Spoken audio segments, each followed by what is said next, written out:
Okay, we're recording. That worked for Jessica. So hopefully she'll be back with us in a few minutes, but we're going to go ahead and get started because this has taken long enough. So welcome to all of you who are here live. I love when we do the video call in because I like seeing your sweet faces. And to everybody who called in as well. Thank you for being here. So this was kind of an impromptu invite only that I put together for Jess Vasico's team. But as I was doing it, I was thinking, there's some people that I would love to give this opportunity to as well. So whether you're on Jess's team or whether you're one of the other select people that I sent an invite to, I'm glad that you're here with me. I've got a fun topic for you tonight, and I hope it'll be helpful for you wherever you're at in your business. So we are going to be thinking about, the topic really is how to think like a CEO in 2017 and how to run your business like a CEO.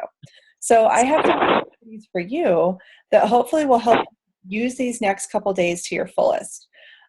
This is kind of a weird time in our business because right after Christmas, most of us still have some month-end goals that we're working to hit. I know I still do. But also it's kind of a quiet time. And what we see is that whatever your goals are, it moves a little slower this week than it normally does. And that gives you some downtime. Also, like kids are home from school, work schedules are a little different, family schedules, like husbands, you might have people visiting. So it's just kind of a weird time to try to be working. And with that in mind, you sometimes have time to do stuff that you don't normally have time to do. So what I want to talk to you about is how you can use this time to set yourself up for a really productive and effective new year. So I've got, let me see, you guys know I like to do numbers. I have 8 suggestions for you on what you can do to think like a CEO. My kids always like to say like a boss. I did that like a boss. So you guys can start 2017 like a boss. That's what I'm going to help you do tonight. Okay. So just understand this is an amazing time for you, for your business, for your company. For some of you, this is your first new year in your business. The first time that you've looked at the whole year in front of you, maybe you've got some experience under your belt or you're brand new, but you're thinking, all right, I've got the whole year stretched out. What am I going to do? And for others of us, maybe we've been through this a time or 2 or 3 or 4 before, but we're expecting different things from our business this year. So what I want to help you do is figure out how do you get to that and how can you use the next couple days to really lay the groundwork for that. So the first thing I want you to do is just overall start thinking like a CEO for your business. So specifically, most companies around this time, and really they've probably been doing it for the last few months, but they have a leadership retreat. When I used to work in corporate America, we would have a couple times a year where we would do our own leadership retreats. So you're a CEO. You're running a business that can at some point turn into a multi-million-dollar business, if it's not already. For some of you, you're already at that point where you're selling millions over the course of the year. That's craziness. But what that also means is you have to think like a CEO. Not like you've got a hobby, not like you've got something that's fun, but like you have something huge and powerful in your hands. So act like it and set up your own leadership retreat. What I really want you to be thinking about with this step is just the fact that most of the time in our business, we run our business like we do our life, which means we go from fire to fire. We're putting out fires all the time. We're dealing with the things that need the most attention, like who's bleeding, who's throwing up, which task does our boss think is most important, which task does our husband think is most important, and not necessarily looking at the big picture. We're looking at the urgent stuff, the emergency things, but not always the stuff that looks at strategy and planning and potential and where we're headed. So this week after Christmas is a wonderful time to stop some of the multitasking and really get meaty with what's coming for you this year and what's coming for your business this year. So set up your leadership retreat. This is going to be like about an hour of time that's just for you. It is Facebook free. It's typically electronics free, so you're not going to be taking texts and phone calls and messages. This is time for you to look at your business, figure out where you're at, figure out where you're headed. Find a happy place. If you can, try to get yourself in the mood for this. Start out with something that's going to help you shift into possibility mode. So maybe you go get a pedicure first, or go have a massage. Take yourself out to lunch. Take a long walk. Go have a really good workout. Something that's going to help you clear your head and shift into where am I headed next and what am I going to do. You could schedule this with other consultants. A few people I've talked to about this have said, oh, well, maybe we should do this as a team. Sure, you could do this as a team, but be careful, because this really needs to be time that's about you. If you schedule it with another consultant or a group of consultants, it's very easy to shift into what's about them, and then you end the time realizing that you never really dug into your own stuff. And sometimes we even use that as a cover. Like if I meet with you and I talk about your business, I don't have to look at my business and get serious. So this is your time to get serious about your business. So maybe it's a Starbucks, maybe it's I'm in my bedroom right now next to my fireplace. See? So maybe it's just someplace in your home that you can find that's quiet and calm, but schedule your retreat, pick a day, pick a time, pick a place where you can really get serious about your business. Okay, step 2. Before your retreat, or perhaps at the beginning, bless you, take a little bit of time to reflect. So reflection is just looking back at the year that you've just been through. If you've been in business a whole year, then of course you want to include that. If you've only been in business a few months, really focus on that little bit of time and what you've done. This can be personal too, but what I'm talking about mostly is doing this with a business mindset. So your reflection should have a business focus. Here's some questions you might want to think about during your reflection time. What are you grateful for in your business from 2016? So what are you grateful for? Along those same lines, who do you need to thank? There are many studies that show that gratitude and thankfulness get your mind and your heart in the right place to be successful. So it's a wonderful place to start to think about who you need to thank. Make a list when you're doing this, and send little notes, send messages over the course of the next few weeks, just saying, I had a wonderful 2016 because of you. Here's what you did that helped me be successful. So start with some gratitude, thinking about who you need to thank. Also reflect on what brought you joy in your business. Now, we know there are certain things that in this business that we all have to do. And they may not be your favorite parts of the business, but there's no getting around them. But that doesn't mean that you can't focus more on the parts that bring you joy. So I'm not saying that you're going to completely rule out the stuff that's not fun, but having in your head the parts that bring you joy is helpful. Next, when you're doing your reflection time, you want to think about what sucked your time. What is something that if you sit down and you have 1 hour to work, will immediately suck 55 minutes of that hour if you let it? Is there a particular consultant on your team that you coach that's a challenge? Do you have a bad Facebook habit? Do you have a tendency to call it work time, but instead walk around and try to organize your office? Do you have a tendency to not schedule your office time, to try to just fit it in wherever and get to the end of the day and realize that life and your family sucked your time? So just ask yourself, what sucked your time in 2016? Another question to reflect on, what made you freeze? We all have roadblocks that we hit in this business that shut us down. Spend a few minutes thinking about what they are. Sometimes it's a no. Maybe a no from a particular person or type of person. Maybe a no to the business. And when I say shuts you down, I mean something that makes you turn it all off and say, oh, that's it, I'm taking a week off. I don't want to deal with this anymore. Right? We all have them. I have them. But the more I can identify them, the less power they have over me. The better I'm able to say, all right, that wants to shut me down. I'm going to give it a few hours, but then I will come back tomorrow and I'll be ready to work. Or I'll come back later today and be ready to work. But you have to spend a minute and think about, what is it? What is it that shuts you down and makes you stop working? What makes you freeze? The final, after you've had a chance to kind of chew on all this and think about all of it, maybe talk it over. This is a time where if you're with someone else, this would be good stuff to talk about. And if you work with me and you want to call me and just talk through some of this, I would love to talk through some of this with you. These are questions that when I ask them of people, sometimes it makes them like, oh, don't call her again. I don't want to talk about that stuff. That's not fun at all. But if you want me to, I'm happy to ask you that stuff and just talk about it. It's good to have someone to process it with. So after you've done all that processing, the final piece of reflection is I want you to write a piece of paper. And if you want to do it personally and professionally, then what I do is put a line right down the middle and then 2 lines that are horizontal. So you basically have 6 sections. So one column is personal, the other column is professional. And what I want you to think about for each one is, what are you going to stop doing, both personally and professionally?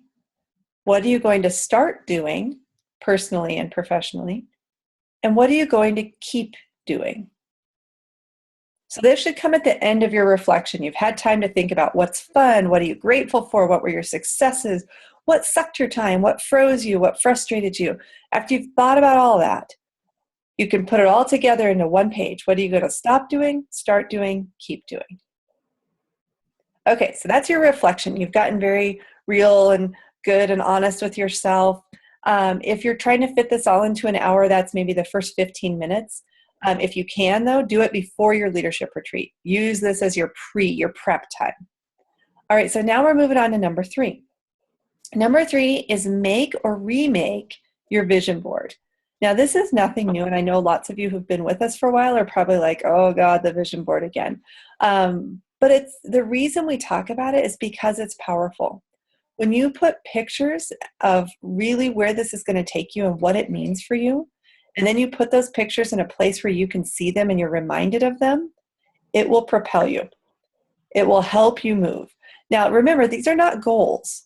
This isn't stuff that you're saying, by the end of 2017, I will do all these things.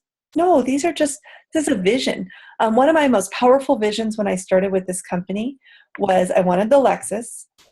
Right from the start. That was not something that I developed over time. I, within weeks, was like, I want that car. But I also told my children, when I earn a Lexus, we'll take you to Disney World. And that was something that propelled our whole family for years. It took a while for me to get to that. And it took a lot of times where I would have to do what I'm doing now and say, you know what, you guys have to entertain yourselves for an hour because mom's going to go work. And they would always say, it's okay, we're earning our trip to Disney World. Because that was a really powerful image for our entire family. And last year we got to go to Disney World, and it was amazing to get to finish that piece. It wasn't a goal that I accomplished in 1 year, but it was a picture that was on my vision board for many years that pushed us. So what is it for you? Is it a credit card that you get to cut up? Is it school loans that are getting paid off? Is it something you get to buy that's going to make you happy? Right now on my vision board, there's a watch that my husband had wanted for years. It's a crazy expensive watch that we would never, ever justify spending money on. But at someday, I'm going to use my money and buy that for him, and it's going to feel so good to do it. So what are those someday things for you that are going to just make you smile, and you'll know when you hit it that it was a big milestone? So make that. You can do it 2 ways. You can be old-fashioned. You can cut it all out, paste it all together, and have an actual hard copy. Or what I like to do now is it's so easy to find images online. I think about what I want. I search up the image and save it, and then I use a collage maker that we all have on our iPads and our phones, and just stick all the pictures into a collage. And the cool thing about that is I can then print it out. I can use it as a screensaver on my phone. I can put it on my iPad. I can have access to it wherever I want it. So make your vision board. Take the time to do that. And then share it with someone too. It's always fun. I love seeing them. If you make a vision board, text it to me. I want to see what it looks like, because that propels me as well, as knowing what other people are pushing for. I picture that in my head when I'm talking to them. So share it with your leaders, share it with the people, your power partner, the people who care about you. All right, step 4. This is in your leadership retreat. Really, the vision board, unless your leadership retreat is a little bit longer, you probably won't have time to dig into that. That might be something you're doing when you're just kind of sitting around one evening and you want to have some fun visualizing.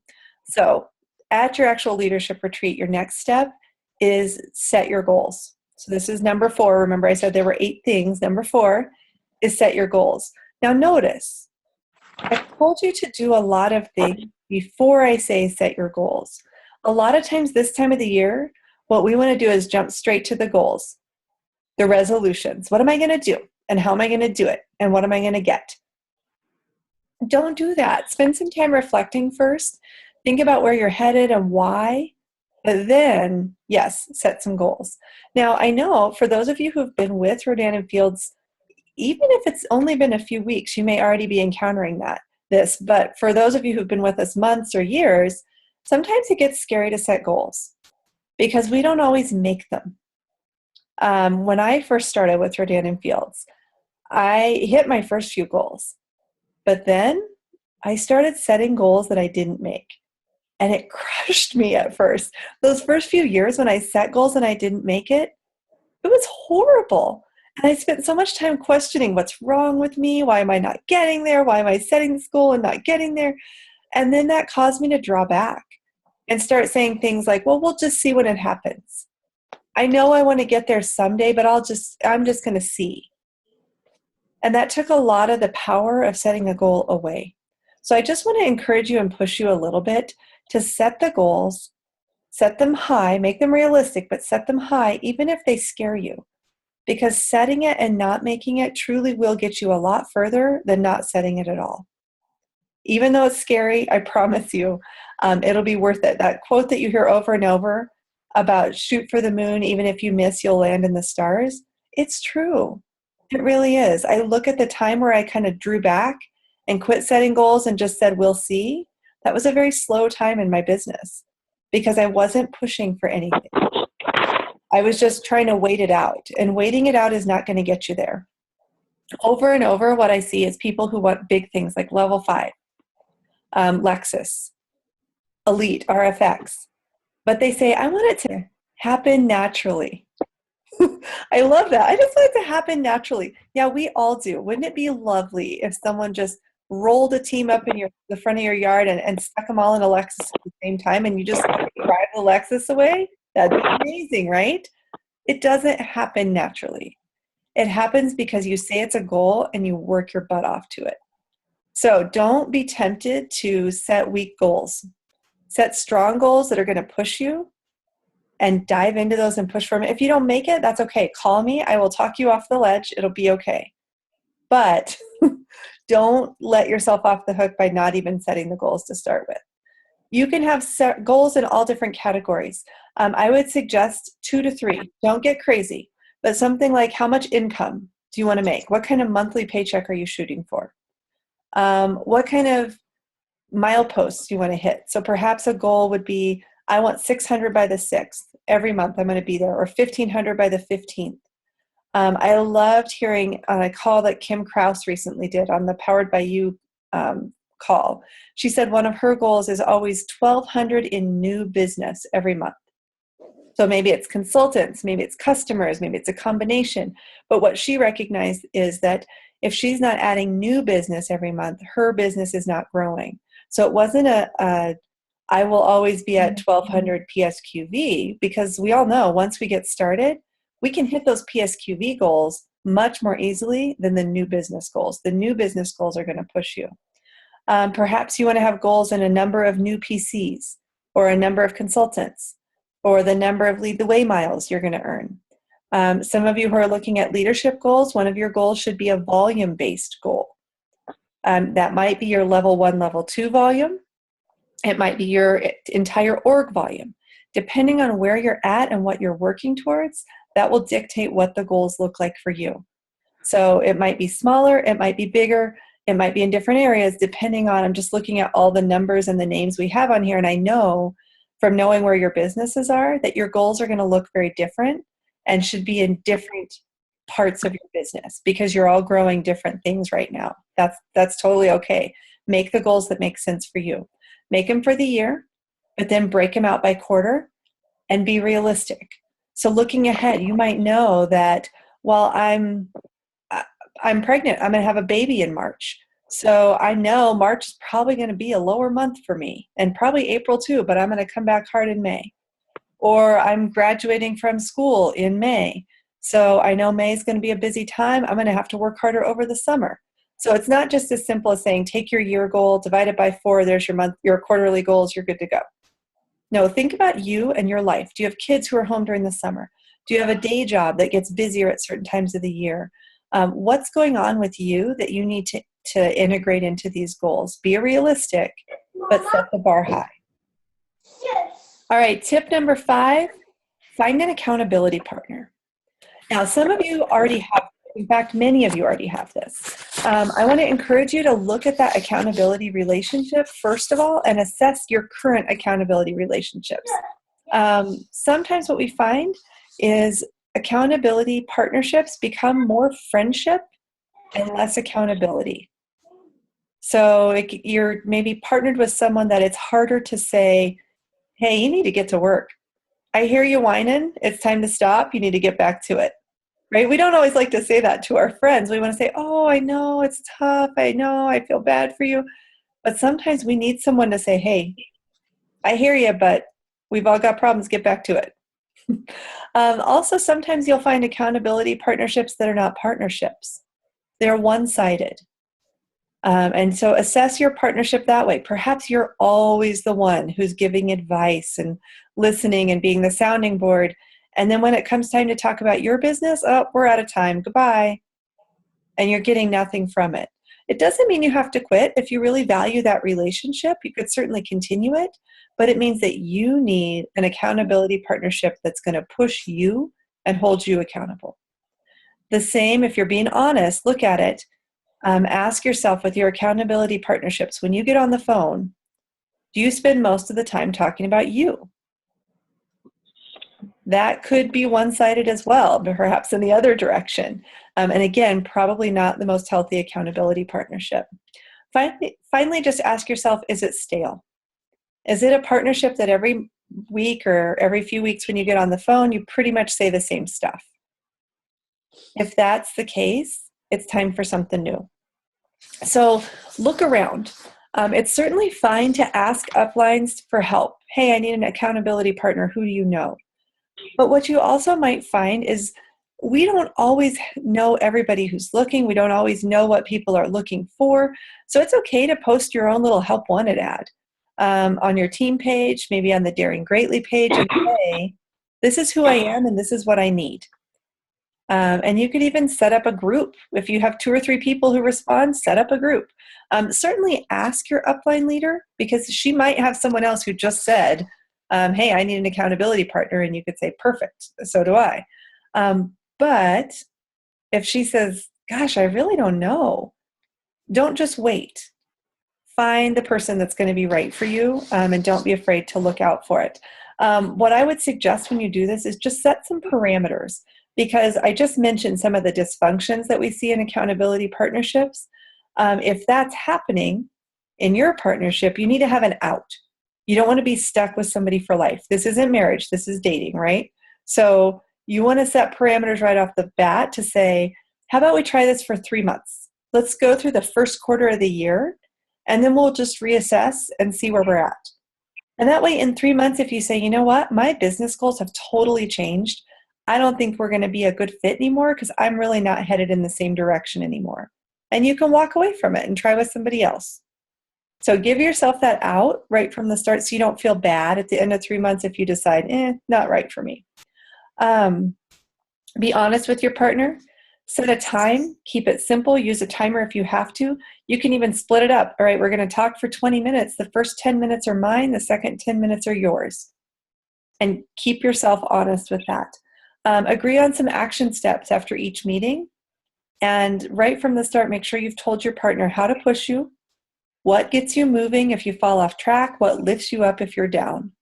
So share that stuff, because when you do fall off track, that's not the time for them to say, okay, so what can I do to get you moving again? You're like, I don't know. If I knew, I'd do it myself. So tell them ahead of time, here's the stuff I need from you, so that they're ready to help coach you. So step 5 was to find an accountability partner. Step 6, think about what habits are you going to set. So you've got your goals, you've got connections with people, but really this just comes down to your actual activities. And that is habits. It's things that you do week in, week out. Some of the strongest consultants are not the ones who do the most. They're the ones who do the specific things consistently. Over and over and over, they know that they're going to do this week in, week out. And over time, that's what's going to get them results. So what are your habits? Is it reach outs, a certain number of reach outs per week? Is it a certain number of coffee dates per week? It is maybe a certain number of one-to-ones or phone calls that you're going to set per week. Time that you're going to spend on personal development. A weekly power hour. Maybe you make every Sunday night as a power hour for you. So that way, if you fell behind during the week and you didn't get everything done, you know you'll catch yourself up every Sunday night. Other things I've seen that are great.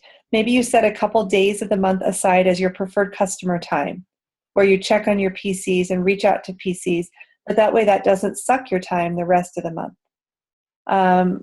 Check your auto ships at certain times. Maybe you make preferred customer calls every Tuesday morning. So there's ways that you can put your business into autopilot. This goes back to the reflection stuff we talked about earlier, like what drives you, what sucks your energy. Set habits with those things in mind. If you know that dealing with preferred customers sucks your energy, then set a couple times a month to do it, and the rest of the month, let it go, right? If you know that coaching people on your team, there's certain people on your team that are really hard for you to coach. Okay, set a 15-minute power shot with them once a week and let the rest of the time go and make it about you and your business. So figure out the ways that you need to work and what habits you need to put into place. What can you commit to week in and week out? And write those habits down. All right, the final steps after you, so these are all your in your retreat type activities. Now your retreat's done, 2 things left. 1, clean up your space, right? Whatever that is for you. The reason I'm down here is because if you guys saw my office, you would probably vomit a little bit. It's horrible. It is such a horrible mess. And this week, I'm going to be getting on top of that because when I'm up there working, I don't need to be looking around thinking, oh, dear God, this is horrible. What is it for you? Maybe it's your physical space like me. Maybe your office has gotten a little out of control. Or maybe it's your inbox that's gotten out of control. Maybe it's your files. Maybe it's just your brain that you need to do some of what we just talked about, this strategy stuff to get it all out so that you're fresh and you're clean and you're ready to work. Maybe there's relationships that need a little bit of cleanup. Whatever it is, clean out your space, whatever that is. Maybe it's your physical space, maybe it's other aspects of your life, but spend a little bit of time right now just getting your mind ready to work. The final thing, step 8, share some of this with your upline. Talk to the leaders who care about you and let them know where you're at with things. Tell them where your new why and your new vision is. Tell them the goals that you set and the habits that you've put in place. And then tell them what you need from them to help you stay on track. Most leaders are working with multiple consultants. They care about you. They also care about all the other people in their downline. And at some point, they also have to put their business as a priority. So it really helps if you can just say, here's what I need from you. Here's where I'm at, but here's where you can help me. And then I would venture to guess every leader on our team would make that a priority if you can tell them what you need. So this is it. You've thought like a CEO. You've had your leadership retreat. You've put all these things into action. You finally need to find a safe spot for your notes and mark your calendar with a follow-up time. Usually 3 months after the first quarter is a good time to kind of check back in and think, where am I at with things? There is going to be a lot coming in this next quarter. We will launch another new product. We will launch another new country. And there will be all kinds of exciting growth that happens. So that may or may not touch you and your business. You may grow in Australia. You may not. The new product may be huge for you or it may not. But the potential is there for you to see massive strides in your business. So putting these little bits of planning and groundwork into place is what's going to help you propel into a much faster growth and much more effective and successful new year. So then the final reminder I have for you is just remember, all of this is about balance. What I've talked about tonight is something we don't train on very often, and here's why. None of it is income producing. It's all strategy. It's all big picture stuff, and that's really, really important, but it should take up a very small percentage of your time. So my challenge to you is use this week that we have, the kind of dead week between Christmas and New Year's, to do this stuff so that by a week from today, you're ready to kick ass and get to work. You're ready to start talking to people and adding people to your team and adding new customers and making these goals happen. If you watch this recording and it's January 12th or 13th or 14th, just disregard, I should have said this at the very beginning, disregard everything on the recording and just go get to work. You don't need to spend time on this in January. You need to spend time on it right now so that you're ready to work as soon as the year begins. So with that, I'm going to turn our recording off, and I'm happy to stay on and just chat and answer a few questions. So let me stop the recording.